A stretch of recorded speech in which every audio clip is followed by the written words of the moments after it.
Hi అండి, welcome to my channel. డిఎస్సికి సంబంధించి థర్డ్ క్లాస్ ఇంగ్లీష్ చెప్పుకుంటున్నాము. Third class textbook oriented మాత్రమే కంటెంట్ ఉంటుందండి. ఇది తెలుగు, ఇందులోనే ఇంగ్లీష్ కూడా ఉంది. ఒకసారి చూడండి. ఇంగ్లీష్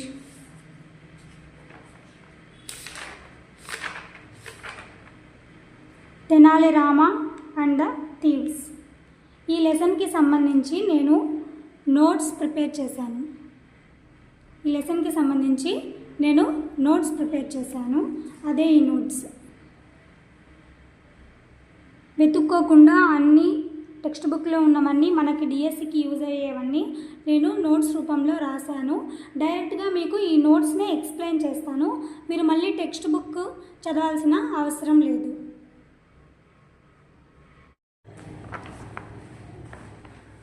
ఇక్కడ చూడండి,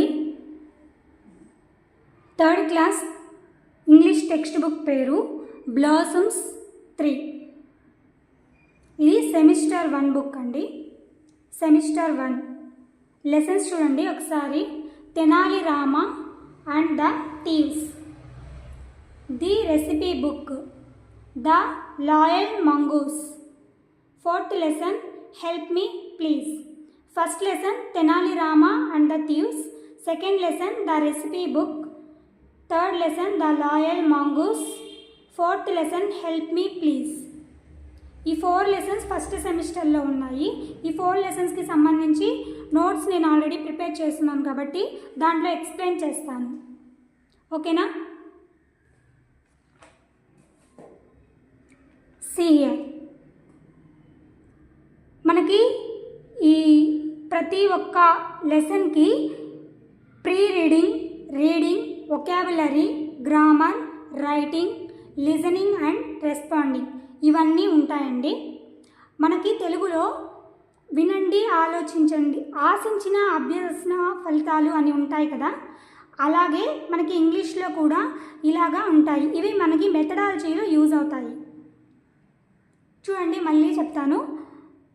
తెలుగులో ఆశించిన అభ్యసన ఫలితాలు అని చెప్పి ఉంటాయి కదా, అలాగే ఇంగ్లీష్లో మనకి ఈ విధంగానే ఆ విధంగా pre reading, reading, vocabulary, grammar, writing, listening and responding అనేవి ఉంటాయి. ఇవి మనకి మెథడాలజీలో యూజ్ అవుతాయి. మెథడ్స్ చెప్పుకునేటప్పుడు వీటి గురించి క్లియర్గా చెప్పుకుందాం.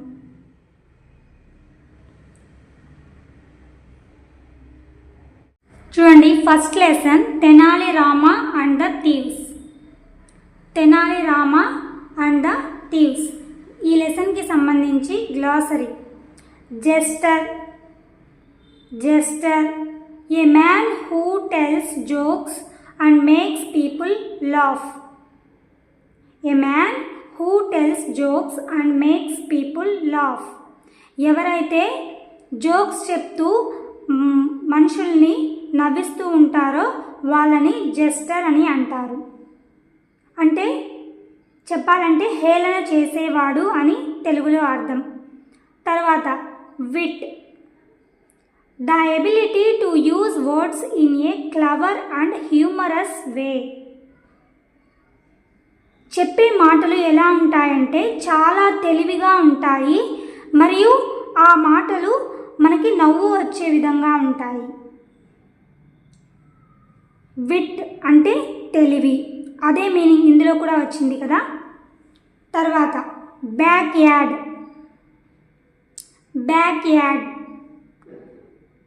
ఏ place at the back of the house.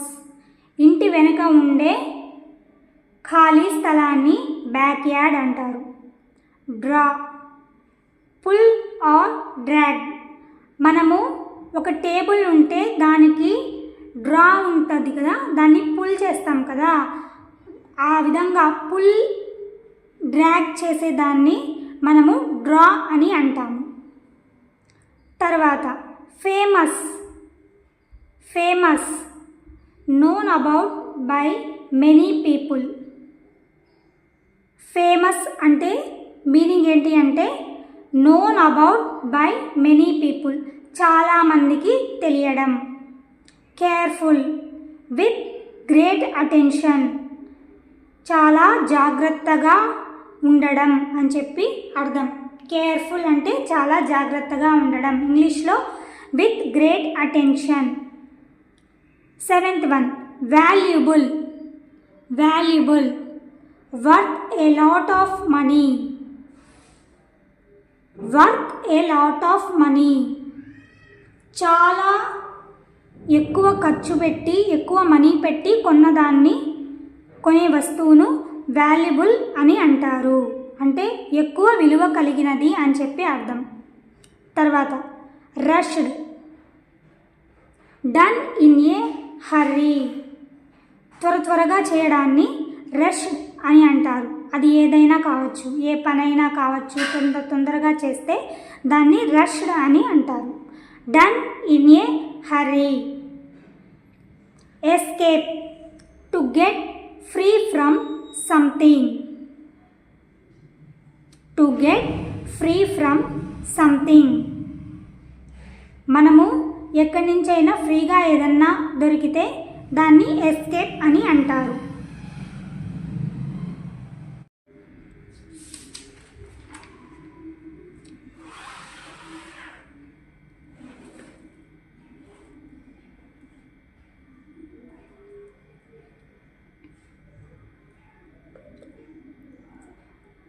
తర్వాత వొకాబులరీ. మనకి గ్లాసరీ వర్డ్స్ అయిపోయాయి అక్కడితో. ఇప్పుడు వొకాబులరీ. ఈ లెసన్లో మనకి వొకాబులరీ ఏమి ఇచ్చారంటే ఆపోజిట్ వర్డ్స్ ఇచ్చారు. ఆపోజిట్ వర్డ్స్ ఇచ్చారు. First one, in, out, empty, full, open, close, big, small, right, wrong, after, before, old, new, fast, slow, inside, outside, tall, short, up, down, pull, push. ఇవన్నీ opposite words. దీని తర్వాత మనకి ఈ లెసన్లో grammar ఏమి ఇచ్చారో చూద్దాం. నౌన్స్. నౌన్స్ అనేవి ఇచ్చారు ఇక్కడ చూడండి. The word Tenali Rama denotes the name of a person. The word garden denotes the name of a place. And the word box denotes the name of a thing. Such naming words is called as nouns. అర్థమైందా? ఇక్కడ మనకి three types of nouns ఉన్నాయి. అవేంటంటే పర్సన్కి సంబంధించిన nouns, తర్వాత ప్లేస్కి సంబంధించిన నౌను, తర్వాత థింగ్కి సంబంధించిన నౌన్స్. కానీ అన్నిటికీ ఒకే పేరు ఏంటంటే నౌన్స్. ఓకేనా? చూడండి, పర్సన్, ప్లేస్, థింగ్, అన్నిటికీ యూజ్ చేసేవి అన్నీ కూడా నౌన్సే. కాకపోతే ఒక్కొక్క దానికి పర్సన్ నౌన్ ఉంటుంది, పర్సన్ నౌన్ అని, ప్లేస్ నౌన్ అని, థింగ్ నౌన్ అని యూజ్ చేస్తాం మనం చెప్పేటప్పుడు. ఇక్కడ చూడండి, person nouns, place nouns, thing nouns ఉన్నాయి. ఒకసారి చూడండి. తెనాలి రామ అంటే అది ఒక వ్యక్తి యొక్క పేరు కాబట్టి పర్సన్ నౌన్ కిందకి వస్తుంది. అలాగే శారద అది కూడా వ్యక్తి యొక్క పేరు కాబట్టి పర్సన్ నౌన్లోకి వస్తుంది. తర్వాత శ్రీకృష్ణ దేవరాయ ఇది కూడా ఒక వ్యక్తి యొక్క పేరు కాబట్టి పర్సన్ నౌన్ కిందకే వస్తుంది. తర్వాత ప్లేస్ నౌన్స్. విజయనగరం ఇది ఒక ఊరు పేరు కాబట్టి ప్లేస్ నౌన్ అంటారు. తర్వాత గార్డెన్ మన ఇంటి దగ్గర ఉండే ఒక ఆట స్థలాన్ని కాదు, మనకి తోట ఉంటుంది కదా, పెరటి తోట, దాన్ని ప్లేస్, అది కూడా ప్లేసే కదా, అందుకే మనం ప్లేస్ నౌన్ అంటాము. తర్వాత హౌస్ ఇది కూడా ప్లేస్ నౌన్. తర్వాత థింగ్ వస్తువుకి సంబంధించిన పేర్లు, వస్తువుకి సంబంధించిన నౌన్ బాక్స్ అనేది ఒక వస్తువు, కాకపోతే అది నౌనే. తర్వాత మ్యాంగో, అది కూడా ఒక వస్తువే, కాకపోతే తినే వస్తువు అంతే, ఇది కూడా ఒక నౌన్. తర్వాత స్టోన్ అంటే రాయి, ఇది కూడా వస్తువే, కాకపోతే రాయి అనే ఒక నౌన్. ఓకేనా, అర్థమైందా? తర్వాత ఇక్కడ చూడండి, ప్రాపర్ నౌన్ ఇచ్చాడు ఇదే లెసన్లో. A proper noun is the name of a particular person, a place or a thing. Proper noun అంటే ఏంటి అని డెఫినేషన్ ఇచ్చారు చూడండి. A proper noun is the name of a particular person. ఒక పర్టిక్యులర్ పర్సన్ నేమ్ అయ్యుండొచ్చు, లేదా place యొక్క name అయ్యుండొచ్చు, లేదా ఒక థింగ్ యొక్క నేమ్ అయ్యుండొచ్చు. వీటన్నిటిని ప్రాపర్ నౌన్స్ అంటారు. ఎగ్జాంపుల్గా గీత, తాజ్మహల్, మహాభారతం ఇవన్నీ వస్తాయి. అంటే ఇక్కడ చూడండి, ఇప్పుడు ఈ పర్సన్, ప్లేస్, థింగ్, ఈ నౌన్స్ అన్నీ ఏం నౌన్స్ అయ్యాయి? ప్రాపర్ నౌన్స్ అయ్యాయి, అంతే కదా. తర్వాత common noun. A common noun is the name of any person, place or thing that is of a common kind. చూడండి, కన్ఫ్యూజన్ పెట్టుకోకండి. ఇక్కడ పర్సన్, ప్లేస్, థింగే, ఇక్కడ పర్సన్, ప్లేస్, థింగే, కాకపోతే ఒక స్లైట్ డిఫరెన్స్ ఉంది. ఏంటంటే a common noun is the name of any place, person or thing that is of a common kind. ఏంటంట? Common kind, కామన్గా వాడేటటువంటి దాన్ని కామన్ నౌన్ అని అంటారు. For example doctor, river, bag. Doctor పర్సనే, కాకపోతే ఆ డాక్టర్కి ఒక పర్టిక్యులర్ పేరు ఉంటే అప్పుడు ప్రాపర్ నౌన్ అవుతుంది. అలా కాకుండా అతని వృత్తితో అతన్ని మనం చెప్తుంటే అదేమవుతుంది? అప్పుడు అతనికి హీ ఈజ్ ఎ డాక్టర్, అతని పేరు చెప్పట్లేదు కదా, డాక్టర్స్ చాలామంది ఉంటారు, అది కామన్ నౌన్ అవుతుంది. అలా కాకుండా రమేష్ డాక్టర్ అన్నామనుకోండి, అప్పుడు అది ప్రాపర్ నౌన్ అవుతుంది. ఓన్లీ డాక్టర్ అన్నామనుకోండి, డాక్టర్కి సంబంధించిన ఫ్యామిలీని అంతా మనం కామన్గా చెప్తున్నాము, common kind noun, that is called common noun. ఓకేనా, అర్థమైందా ఇప్పుడు? అలాగే రివర్ మనకి చాలా రివర్స్ అనేవి ఉన్నాయి. పెన్నా రివర్, బ్రహ్మపుత్ర రివర్, ఇలాగ చాలా రివర్స్ ఉన్నాయి కదా.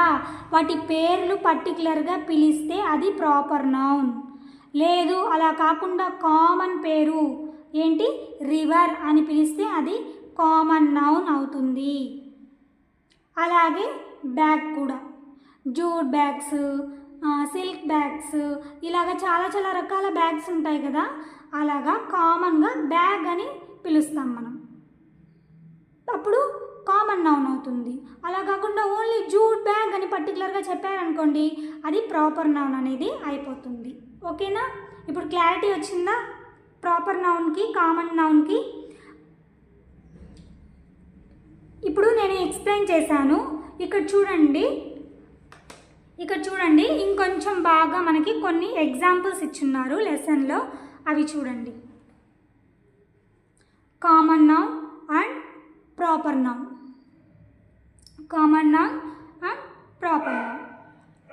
చూడండి, ఇప్పుడు ఇవి చూస్తే మీకు ఇంకా బాగా క్లారిటీ వచ్చేస్తుంది. చాక్లెట్స్ చాలా రకాలు ఉంటాయి. So chocolate common noun. Proper noun వచ్చి 5 స్టార్. చూసారా ఇక్కడ 5 స్టార్, ఓన్లీ 5 స్టార్ అని ఇచ్చారు కాబట్టి ప్రాపర్ నౌన్ అయ్యింది. చాక్లెటే కాకపోతే దాన్ని పర్టికులర్ నేమ్తో పిలిచాము, ప్రాపర్ నౌన్. అలాగే డైరీ మిల్క్, మంచ్ ఇలా యూస్ చేస్తే అది ప్రాపర్ నౌన్ అవుతుంది. కామన్ నౌన్ మాత్రం చాక్లెట్, అన్నిటికీ చాక్లెటే. మంచ్కి చాక్లెటే, పర్క్కి చాక్లెటే, 5 స్టార్కి చాక్లెటే, తర్వాత డైరీ మిల్క్ కూడా చాక్లెట్ని. ఓకేనా? తర్వాత చూడండి, నెక్స్ట్ కామన్ నౌన్.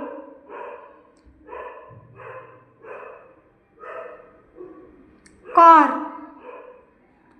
కార్ మనకి చాలా రకాల కార్స్ ఉంటాయి. So common noun car. Proper noun Honda. అలాగే మారుతి, సుజుకి, మారుతి, సుజుకి ఇలాగ చాలా చాలా రకాల పేర్లు ఉంటాయి కదా, నాకు రావట్లేదు కార్స్ అనగానే వాటి కంపెనీ నేమ్స్. BMW ఇలా ఉంటాయి కదా, అవన్నీ ప్రాపర్ నౌన్స్ ఉంటాయి. కార్ మాత్రం కామన్ నౌన్. అలాగే మొబైల్. మొబైల్ మనము చాలా చాలా రకాల మొబైల్స్ యూజ్ చేస్తాము. ప్రాపర్గా ఒక్క కంపెనీకి సంబంధించింది ఏది అంటే శాంసంగ్. Samsung proper noun. అలాగే రెడ్మీ, అలాగే వివో, అలాగే ఐఫోన్, ఇవన్నీ ప్రాపర్ నౌన్స్. ఓకేనా? తర్వాత గర్ల్, రజియా పర్టికులర్గా చెప్పాము ఇక్కడ. మ్యాన్, సుందర్ ప్రాపర్ నౌన్ పర్టికులర్గా చెప్పాము ఇక్కడ. తర్వాత చూడండి, ఇక్కడికి కామన్ నౌను ప్రాపర్ నౌను అయిపోయింది మనకి. ఇప్పుడు చూడండి, రైటింగ్లో ఏమి ఇచ్చారంటే what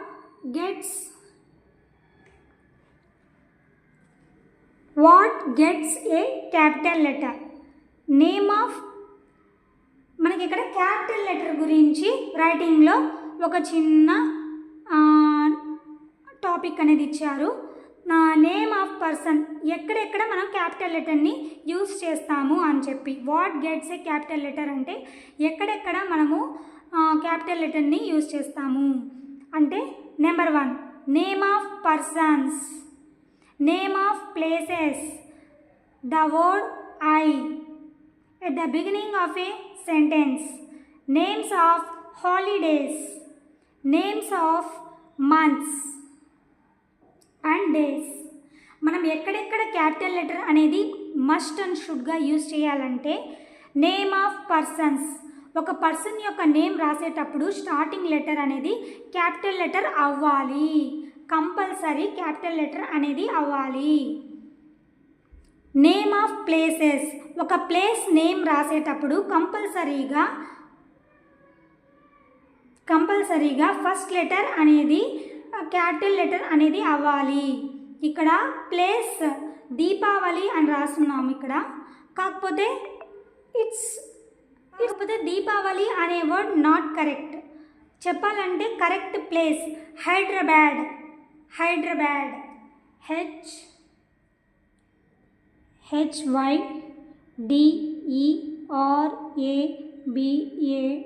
Hyderabad. First word capital letter అనేది ఉండాలి. ఓకేనా? తర్వాత ద వర్డ్ ఐ అనే వర్డ్ మనం ఎక్కడ రాసినా కూడా క్యాపిటల్ లెటర్ అనేది మస్ట్ అండ్ షుడ్గా ఉండాలి. ఫర్ ఎగ్జాంపుల్ ఇండియాలో I capital letter. I am a బాయ్లో ఫస్ట్ లెటర్ ఐ అనేది capital letter. Next point, at the beginning of a sentence, ఒక్క సెంటెన్స్ అనేది రాసేటప్పుడు మనము ఆ సెంటెన్స్ యొక్క ఫస్ట్ లెటర్ అనేది మనము క్యాపిటల్ లెటర్ అనేది రాయాలి. For example name of A place అని చెప్పి ఇక్కడ ఎగ్జాంపుల్లో రాశాను. నేమ్లో ఎన్ ఏముంది? క్యాపిటల్ లెటరే ఉంది. ఓకేనా? తర్వాత పాయింట్, నేమ్స్ ఆఫ్ ఏ హాలిడేస్కి ముందు first capital letter Sunday. S. Names of months and days. చూడండి, ఇక్కడ ఓన్లీ హాలిడేకే కాదు క్యాపిటల్ లెటర్ రాసేది మనము. మంత్స్ నేమ్స్ రాసినా, వీక్స్ నేమ్స్ రాసినా, డేస్ నేమ్స్ రాసినా, ఏది రాసినా కూడా మనము ఫస్ట్ లెటర్ అనేది క్యాపిటల్ లెటర్ అనేది కంపల్సరీగా రాస్తాము. మనకి రైటింగ్లో ఇచ్చిన ఒక చిన్న టాపిక్ ఏంటి అంటే క్యాపిటల్ లెటర్. ఇవి మెథడాలజీలో యూజ్ అవుతాయండి మనకి ఇవి. ఓకేనా? ఇంతటితో తర్వాత లిజనింగ్ అండ్ రెస్పాండింగ్ కూడా ఉంది. అందులో ఉన్న టాపిక్స్ మనకి డిఎస్సికి యూజ్ అయ్యేవి కావు. సో నేను నోట్స్ కూడా ప్రిపేర్ చేయలేదు చదివాక. ఓకేనా? ఇంతవరకు ఫస్ట్ లెసన్ అనేది కంప్లీట్ అయిపోయింది. ఫస్ట్ లెసన్ ఏంటి? Tenali Rama and the thieves. ఇంతటితో ఫస్ట్ లెసన్ అనేది కంప్లీట్ అయిపోయింది. ఓకేనా? ఫస్ట్ లెసన్ అనేది కంప్లీట్ అయిపోయింది. Thank you.